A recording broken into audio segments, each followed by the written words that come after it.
Qarun juga begitu, diberi harta yang jumlahnya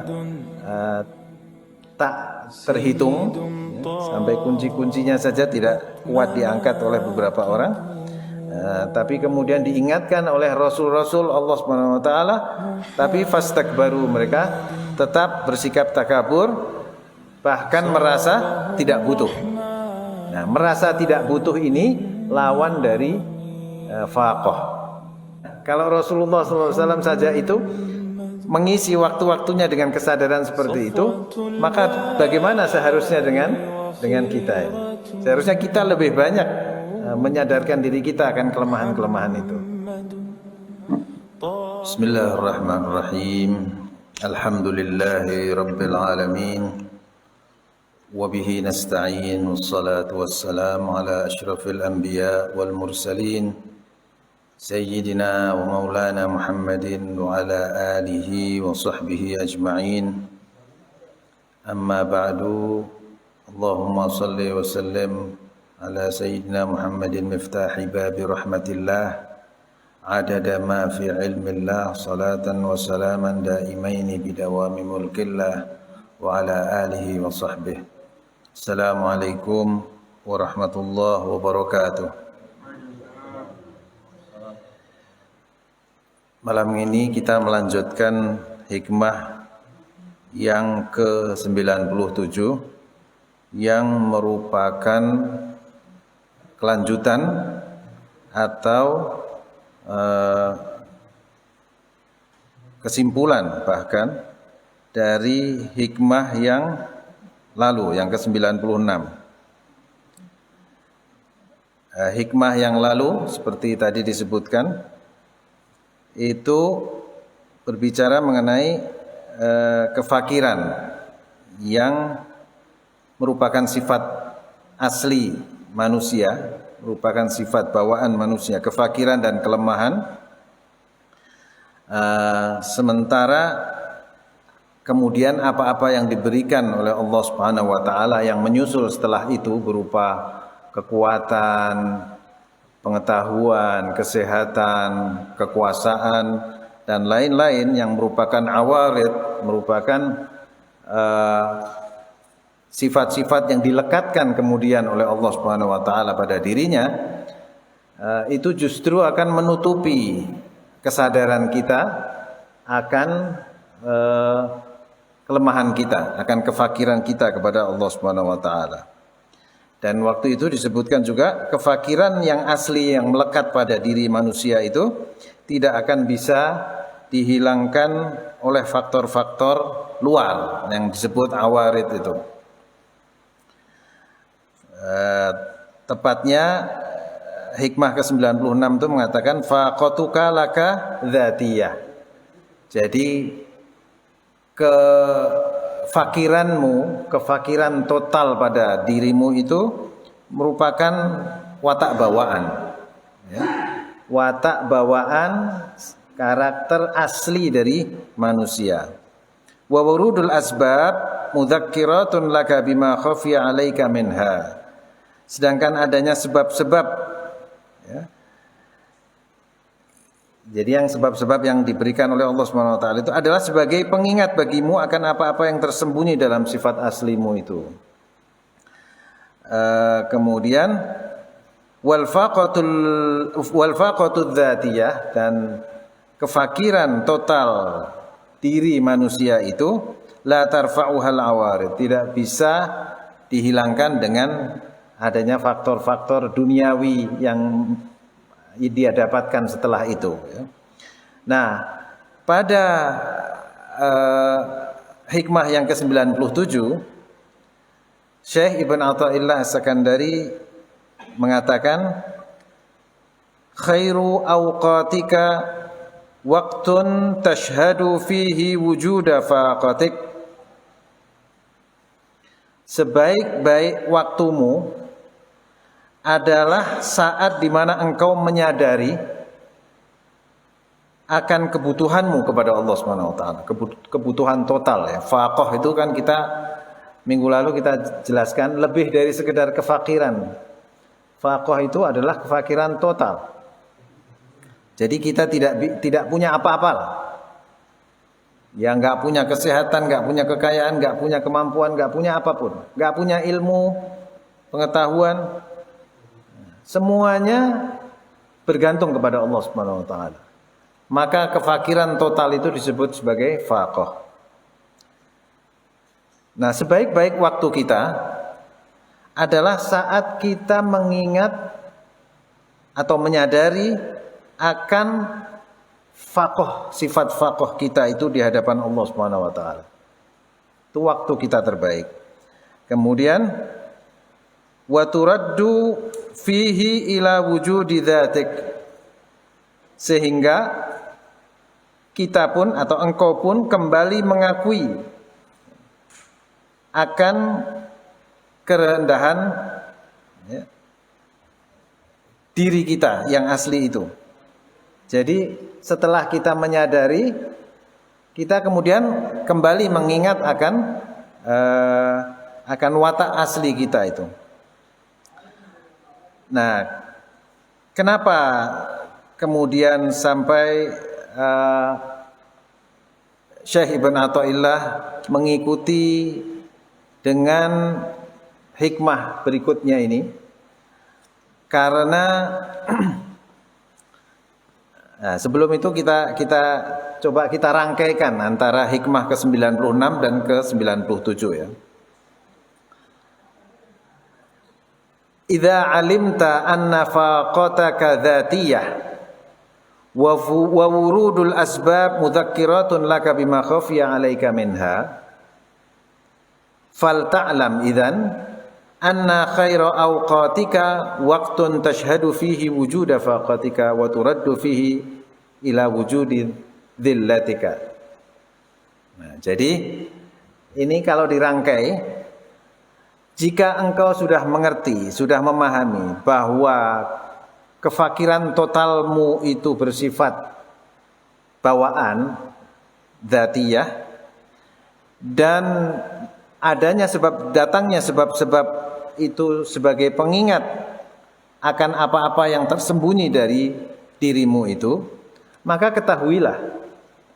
Kemudian nyambung ke hikmah ke-97. Maka ketahuilah bahwa waktumu yang terbaik, khairu awqatika waqtun tashhadu fihi wujuda faqatik, adalah waktu di mana engkau menyaksikan atau menyadari adanya kefakiran itu. Waktu kita yang terbaik adalah waktu di saat kita menyadari kefakiran itu dan kemudian mengembalikan ingatan kita pada adanya kelemahan dan kefakiran kita itu, kefakiran diri kita itu. Kenapa kemudian Ibn Athaillah perlu menekankan lagi?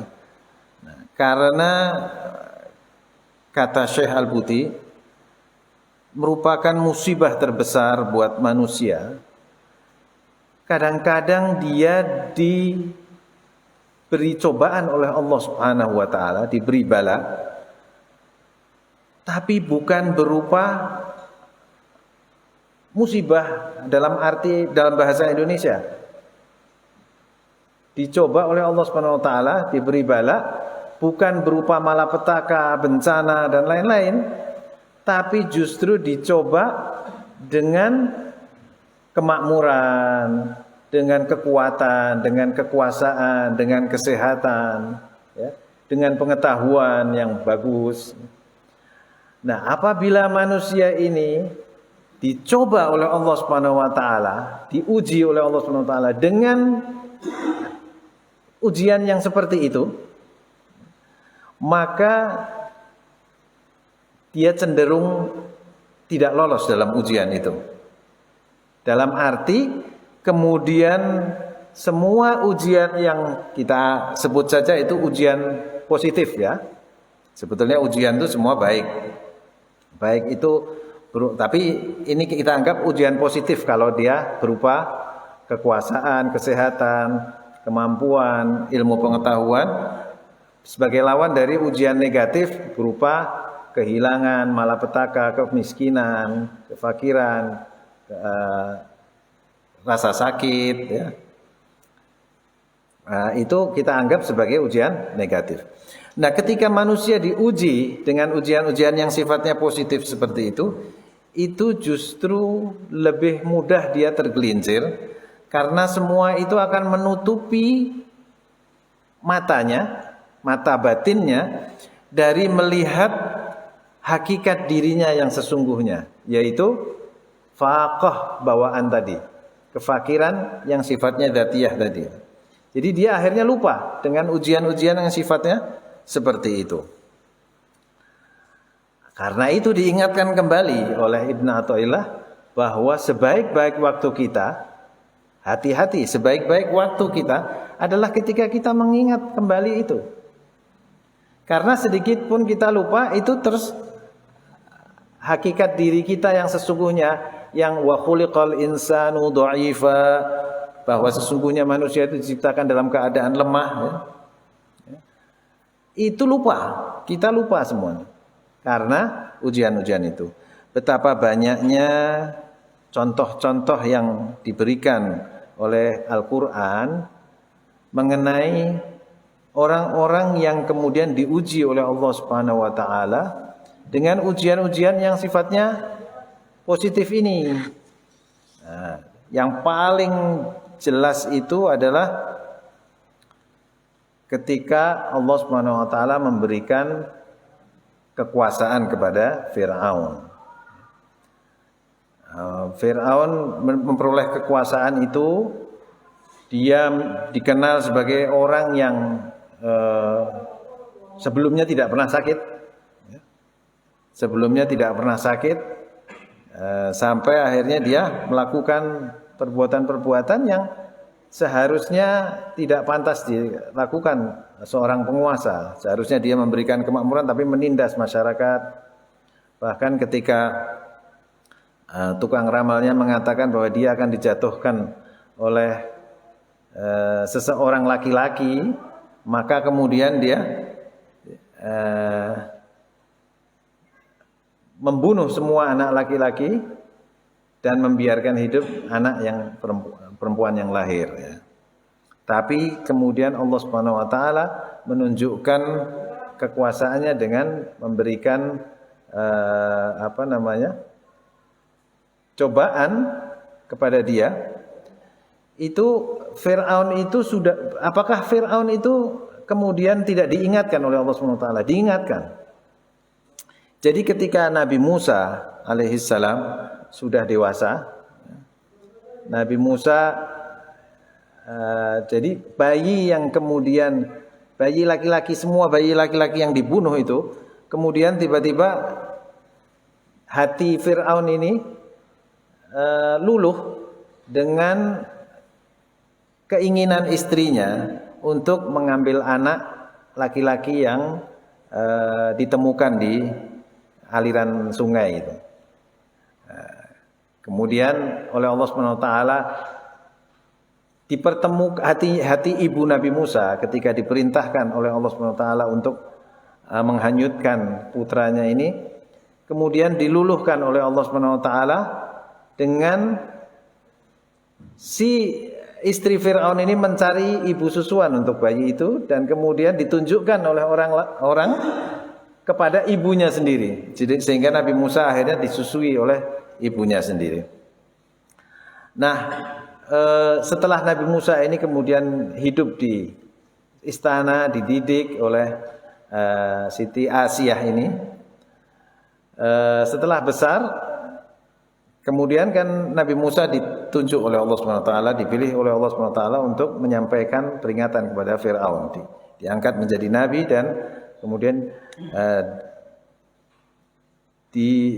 disuruh untuk mengingatkan Fir'aun. Nah, di antara apa yang terjadi itu di surat Az-Zukhruf diceritakan, surat Az-Zukhruf ayat 48 ya. Wa akhadnahum bil adzabi la'allahum yarji'un. Di situ dia surat Az-Zukhruf itu tidak disebutkan apa peringatan Allah, tapi Allah Subhanahu wa taala mengatakan azab. Ya, kami beri dia azab supaya mereka itu kembali ke jalan yang benar. Wa akhadnahum bil adzabi la'allahum yarji'un. Yaitu dengan cara, katanya Syekh Al-Buti katakan, ai hajabna anhum an-ni'amal lati abtarathum wa ansathum haqa'iqa dha'fihim. Jadi kami buka hijab yang menutupi mata mereka itu, sehingga mereka menyadari kenikmatan-kenikmatan yang selama ini menutupi mata mereka dan melupakan mereka tentang hakikat kelemahan mereka. Wabtalainahum binaqaidhiha. Kami uji mereka dengan ujian yang tadinya positif, kemudian diuji dengan ujian negatif, dengan lawannya. Likai yarji'u an istikbarihim wa yantabihu an ghayyihim. Supaya mereka kembali dari kesombongannya dan sadar dari kesesatannya. Nah, tapi kenapa kemudian Fir'aun kembali kembali melakukan kezaliman lagi? Nah, kenapa terjadi begitu? Allah Subhanahu wa taala kemudian melanjutkan ayat itu, walamma waqa'a alaihimur rijzu qalu ya Musa ad'u lana rabbaka bima ahida 'indak. Ketika sudah ditimpa oleh bala yang negatif itu, ditimpa sesuatu, dia mengatakan, ya Musa ud'u lana rabbaka bima ahida 'indak. Tolong doakan aku supaya Tuhanmu itu menghilangkan ujian ini, menghilangkan musibah ini. La in kashafta anna ar-rijza la tu'minanna laka wa lanursilanna ma'aka bani Israil. Kalau nanti musibahku ini berhasil kamu hilangkan dari kami akan beriman kepadamu dan akan kami suruh semua Bani Israel itu untuk beriman kepadamu. Wala nursilanna ma'aka Bani Israel. Nah, tapi kemudian setelah dihilangkan itu musibah, falamma kashafna anhumur rijza ila ajalin hum balighuhu idza hum yankuthun. Nah, ketika kami hilangkan itu bencana, malapetaka dan cobaan negatif itu sampai waktu tertentu, idahum yankuthun, lalu mereka mengingkari janjinya. Jadi mereka sudah berjanji mau kembali beriman, mengingat Allah Subhanahu wa taala, mengakui kerasulan, tapi ketika diberi oleh Allah Subhanahu wa taala itu mereka balik lagi. Nah, jadi dan demikian pula yang terjadi pada tokoh-tokoh yang diceritakan di dalam Al-Quran, seperti selain Fir'aun juga Qarun, Qarun juga begitu, diberi harta yang jumlahnya tak terhitung, sampai kunci-kuncinya saja tidak kuat diangkat oleh beberapa orang. Tapi kemudian diingatkan oleh Rasul-Rasul Allah Subhanahu wa taala, tapi fastakbaru, mereka tetap bersikap takabur, bahkan merasa tidak butuh. Nah, merasa tidak butuh ini lawan dari faqah, lawan dari kesadaran akan kefakiran kita. Sehingga oleh Allah Subhanahu wa taala kemudian diberi azab. Jadi beberapa kali Allah Subhanahu wa taala memberikan ujian-ujian seperti itu. Sebaliknya Allah Subhanahu wa taala punya punya kisah Nabi Ayub yang ditimpa oleh musibah penyakit yang luar biasa. Ya. Tapi dia sabar. Di sisi lain Allah Subhanahu wa taala memberi kepada Nabi Sulaiman mulkan la yanbaghi li ahadin min ba'dih. Kekuasaan yang tidak akan ada yang menandingi setelah Nabi Sulaiman itu. Kata Al-Qur'an. Jadi kekuasaannya luar biasa Nabi Sulaiman. Bukan hanya kekayaan tapi kekuatan, bisa punya kendali ya, terhadap pasukannya berupa jin, hewan-hewan, manusia, semua di bawah kekuasaan Nabi Sulaiman. Tapi semua itu tidak menyebabkan Nabi Sulaiman kemudian takabur dan melenceng dari jalan Allah Subhanahu wa taala, melainkan justru dia banyak bersyukur dan kembali kepada Allah Subhanahu wa taala. Jadi ada contoh-contoh yang diceritakan di dalam Al-Quran, orang yang diberi musibah kemudian sabar, ada orang yang diberi musibah kemudian dia tergelincir, ada juga orang yang diberi kekuasaan, kesehatan, kekuatan, tapi dia bisa menggunakannya dengan baik, ada juga yang kemudian diberi kekuasaan, kemudian dia berbuat zalim dan kufur kepada Allah Subhanahu wa taala. Tapi kecenderungan manusia itu disebutkan di dalam surat Al-Alaq, innal insana la yatgha ar-ra'ahu istaghna. Sesungguhnya manusia ini cenderung untuk melampaui batas, berbuat zalim apabila dia melihat dirinya enggak butuh sama orang lain atau tidak butuh sama Allah Subhanahu wa taala. Istaghna itu merasa kaya. Kaya itu artinya tidak lawannya dari faqr. Lawan dari membutuhkan. Juga di dalam surat An-Nahl ayat 14 Allah Subhanahu wa taala mengatakan wajahadu biha wastaiqanatha anfusuhum dzulman wa 'uluwa. Jadi dengan kekuasaan itu dia cenderung untuk melakukan kezaliman dan kesombongan. Nah, jadi oleh karena itu kemudian pada hikmah ini diingatkan kembali kita oleh Syekh Ibn Athaillah, khairu awqatika waqtun tashhadu fihi wujuda faqatik. Sebaik-baik waktumu adalah saat di mana engkau menyadari adanya faqah itu, kefakiran dirimu itu. Wa turaddu fihi ila wujudi dhillatik, mengingatkan kelemahanmu, kehinaanmu di hadapan Allah Subhanahu wa taala. Bagaimana kita bisa lupa padahal kita ini sehari paling sedikit 5 kali melakukan sholat, dan di setiap rakaat kita membaca iyyaka na'budu wa iyyaka nasta'in. Ini kan sebetulnya mengukuhkan ya, kehambaan kita dan kebutuhan kita kepada Allah Subhanahu wa taala. Kepadamu kami hanya menghamba dan kepadamu kami memohon pertolongan.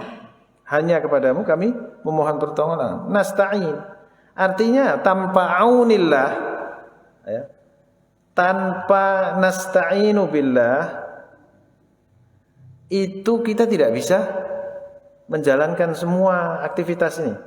Tidak bisa sholat, tidak bisa bekerja, tidak bisa segala macam, tidak bisa. Dikukuhkan setiap hari 5 waktu setiap rakaat. Belum lagi kita baca Al-Fatihah di luar sholat. Iyyaka na'budu wa iyyaka nasta'in. Kalau sebanyak itu tidak kemudian tidak juga menyadarkan kita tentang faqah kita. Artinya apa? Allah Subhanahu wa taala menginginkan tidak ada waktu di mana kita terlalu lama tidak menyadari faqah kita. Karena begitu ada jeda sedikit, datang waktu sholat berikutnya, Al-Fatihah lagi, iyyaka na'budu wa iyyaka nasta'in lagi. Yang 2 rakaat 2 kali, yang 3 rakaat 3 kali, yang 4 rakaat 4 kali. kita mengucapkan itu terus-menerus. Jadi 17 kali dalam sehari dengan jeda waktu itu, hanya saat-saat kita tidur itu kita tidak tidak mengucapkan itu. Paling jeda paling lama ketika kita tidak mengucapkan itu hanya waktu tidur. Di luar tidur sejak subuh sampai zuhur kita diingatkan, zuhur, asar, maghrib, isya, ya. Itu kita diingatkan terus-menerus. Kalau kemudian kita masih ada waktu kita yang kita lalai, lepas dari ingatan akan kelemahan kita, akan kedhaifan kita, akan kefaqahan kita itu, maka itu kita sangat merugi. Itulah sebabnya kemudian ditekankan kembali, khairu awqatika waqtun takunu fihi tashhadu fihi wujuda faqatik. Gitu. Nah, jadi itu sebab-sebab kenapa kemudian diikuti oleh hikmah berikutnya ini. Nah, ini di sini disebutkan Rasulullah Shallallahu Alaihi Wasallam, ya, kalau kita teliti perjalanan hidupnya, kemudian kita cermati doa-doa yang beliau ucapkan, kalimat-kalimat dari doa yang beliau ucapkan, itu semuanya menunjukkan pengakuan, ya, mengingatkan kita pengakuan akan kelemahan dan kefaqahan kita ini di hadapan Allah Subhanahu Wa Taala. Ketika beliau pulang dari Taif setelah dilempari batu dan kotoran, ya, di Taif. Jadi kan Rasulullah itu ketika pertama dengan wafatnya Abu Thalib, paman beliau yang selama ini melindungi beliau dari gangguan musyrikin Quraisy itu, beliau sedih sekali. Tidak lama setelah itu istrinya wafat. Istri yang menopang beliau dengan segala kesetiaannya, dengan kasih sayangnya, dan dengan hartanya yang dihabiskan untuk membantu dakwah Rasulullah SAW, beliau sedih sekali. Kemudian hijrahlah kemudian beliau ke Taif. Sebelum kemudian dihibur oleh Allah Subhanahu wa taala dengan Isra dan Mi'raj itu, beliau kan hijrah ke Taif dulu. Karena di Taif itu ada sebagian kerabat Rasulullah SAW yang diharapkan bisa beriman. Tapi kenyataannya setelah sampai di Taif, terlebih dahulu musyrikin Makkah itu sudah menghasut masyarakat Taif, ya, dengan isu-isu bahwa Nabi Muhammad datang membawa ajaran inilah macam-macam, sehingga mengerahkan anak-anak untuk melempari dan mencemooh Nabi dengan batu dan kotoran. Nah, ketika pulang dari Taif, itu beliau singgah di sebuah kebun anggur milik seseorang yang disebutkan di situ keturunan dari Nabi Yunus alaihissalam. Beliau berdoa kemudian dengan doa yang sangat terkenal, ya. Allahumma ilaika ashku dha'fa quwwati wa qillata hilati wa hawani 'alan nas ya arhamar rahimin. Ya Allah, kepadamu aku keluhkan ashku itu tepatnya syakwa itu ya, jadi menyampaikan keluh kesah, ya. Aku keluhkan kelemahan kekuatanku ini, wa qillata hilati, dan kecilnya dayaku ini, wa hawani 'alan nas ya arhamar rahimin, dan kehinaanku di hadapan manusia, wahai yang maha penyayang dari semua yang penyayang. Ila man takiluni ila aduwin yatajahhamuni am ila qaribin malaktahu amri illam takun sakhitan alayya fala ubali. Kepada siapa akan engkau serahkan diriku? Kepada musuh yang akan menjauhiku atau kepada karib kerabat yang telah engkau beri kekuasaan kepadaku? Illam takun sakhitan alayya fala ubali. Asalkan engkau tidak murka kepadaku, maka aku tidak peduli, kata Rasulullah SAW. Ghaira anna afiyataka hiya awsa'uli. Hanya afiyataka hiya awsa'uli. Hanya kasih sayangmu, ya, itu yang paling aku harapkan, yang paling luas yang aku harapkan. A'udzu binuri wajhikal karim alladzi adha'at lahus samawati wal ard. Aku berlindung dengan cahaya wajahmu yang mulia, yang karenanya langit dan bumi ini menjadi terang. Wa asyraqat lahud dhulumat, dan kegelapan menjadi terang. Wa saluha alaihi amrud dunya wal akhirah, dan karenanya bereslah urusan dunia dan akhirat. Karena cahaya Allah Subhanahu wa taala itu, antuhilla alayya ghadabuk, berlindung dari jatuhnya amarahmu kepadaku, au tunzila alayya sakhatuk, atau turunnya kemurkaanmu kepadaku. Walakal utba hatta tarda, kepadamu kembali semua urusan sehingga engkau rela. Wala haula wala quwwata illa bik, dan tidak ada daya dan kekuatan kecuali darimu. Jadi Rasulullah SAW kembali mengakui kelemahannya dan tiadanya daya pada diri beliau kecuali dari Allah Subhanahu wa ta'ala. Di dalam doa ini ada doa lain,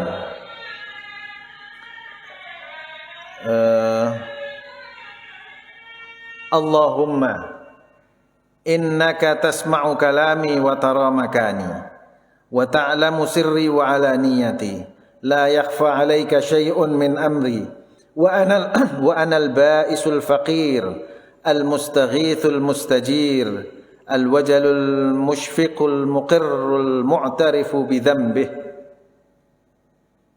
as'aluka mas'alatal miskin wa abtahilu ilayka ibtihalal mudhnibidh dhalil wa ad'uka du'aal khaifidh dharir. Jadi Rasulullah di situ berdoa menggambarkan, ya Allah, sesungguhnya engkau mendengar apa yang aku ucapkan dan engkau melihat tempatku di sini. Engkau mengetahui apa yang rahasia dan apa yang aku tampakkan. Tidak ada yang tersembunyi darimu dari urusanku. Dan wa anal ba'isul faqir, dan aku ini adalah orang yang papa dan orang yang fakir. Al mustaghithul mustajir, yang butuh pertolongan dan butuh perlindungan. Ini adzan ya? Belum? Ya, sebentar lagi. Nah, jadi semua doa-doa ini menunjukkan pengakuan Rasulullah SAW akan kelemahan dirinya, kepapaan dirinya. Jadi kalau tadi disebutkan oleh Ibn Athaillah bahwa khairu awqatika waqtun tajhadu fihi wujuda faqatik, sebaik-baik waktumu adalah waktu yang di situ engkau menyadari akan adanya kefaqahanmu itu, kefakiranmu di hadapan Allah. Maka Rasulullah SAW itu adalah orang yang paling banyak mengakui di dalam waktu-waktunya mengenai faqah beliau itu, mengenai kefakiran beliau itu. Bagaimana halnya dengan kita? Kalau Rasulullah SAW saja itu mengisi waktu-waktunya dengan kesadaran seperti itu, maka bagaimana seharusnya dengan kita ini? Seharusnya kita lebih banyak menyadarkan diri kita akan kelemahan-kelemahan itu.